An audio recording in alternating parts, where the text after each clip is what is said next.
Show you how to use Gamma AI for students in 2026. First, open Gamma AI on your PC or laptop and log in to your account.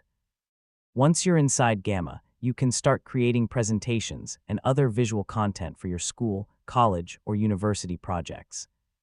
To begin, create a new project and describe what you want to make. For example, you can create a presentation about history, science, technology, business, or any other academic topic.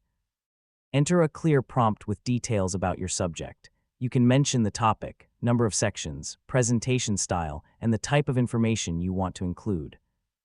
Gamma AI can then help you organize your ideas into a structured presentation. After the presentation is generated, review every section carefully. You can edit the text, change headings, add images, remove unnecessary content, and rearrange sections to match your assignment. Gamma AI can also be useful for turning complicated topics into easy-to-follow presentations. You can use it to organize research, create study materials, prepare class presentations, or summarize information. However, students should always review AI-generated content before using it for school or university work.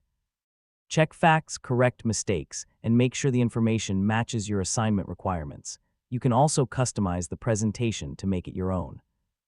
Add your name, course information, relevant images, and other details required by your teacher or instructor.